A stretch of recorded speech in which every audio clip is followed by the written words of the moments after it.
100 கோடி ரூபாய் மதிப்பீட்டில் சென்னை விமான நிலைய ஓடுபாதை விரிவுபடுத்தப்படும் என்று அதன் இயக்குநர் சந்திரமௌலி தெரிவித்துள்ளார். இதுகுறித்து தந்தி தொலைக்காட்சிக்கு பிரத்யேக பேட்டியளித்த அவர் இந்த திட்டத்தை 1.5 ஆண்டுக்குள் முடிக்க திட்டமிட்டுள்ளதாக தெரிவித்தார். ஏர் சைடு நம்ம இப்போ currently we are handling around 32 to 34 aircrafts per hour as a peak period. இப்போ இதை இன்க்ரீஸ் பண்ணணுன்னாக்க we have to do some modifications இந்த ரன்வே. இந்த 123 மீட்டர்ஸ்லேருந்து அந்த டாக்ஸிவே 182.5 மீட்டர்ஸ் கொண்டு போகணும். அதை பற்றி ஒரு டிசிஷன் நம்மளோட ஹெட் குவார்ட்டர்ஸ் தீர்மானம் எடுத்தாச்சு. அதை எப்படி பண்ணுங்கிறதுக்காக ஹெட் குவார்ட்டர்ஸ்லேருந்து அஃபிஷியல்ஸ் சீனியர் லெவல் நம்ம போர்டு டைரக்டர்ஸ் மெம்பர்ஸும் இங்கே வந்திருந்தாங்க.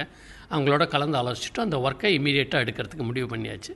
அந்த ஒர்க்குக்காக சேஃப்டி ஸ்டடியும் பண்ணிவிட்டு டிஜிசி அப்ரூவலுக்காக போயிருக்கு. அப்ரூவல் வந்த உடனே அந்த ஒர்க்கை டெண்டர் கூப்பிட்டு அந்த ஒர்க்கை எடுத்து தொடங்கும். இது கிட்டத்தட்ட 100 கோடி ரூபாய். இதுக்கு அட்மினிஸ்ட்ரேட்டிவ் அப்ரூவல் சாங்ஷன் ஆல்ரெடி வந்தாச்சு. இப்போ நம்ம அதை technical sanction and DGCA safety study அதை எடுத்து முடிச்சுட்டு நம்ம டிஜிசிஏ அப்ரூவல் எடுத்துகிட்டு டெண்டருக்கு போகணும்.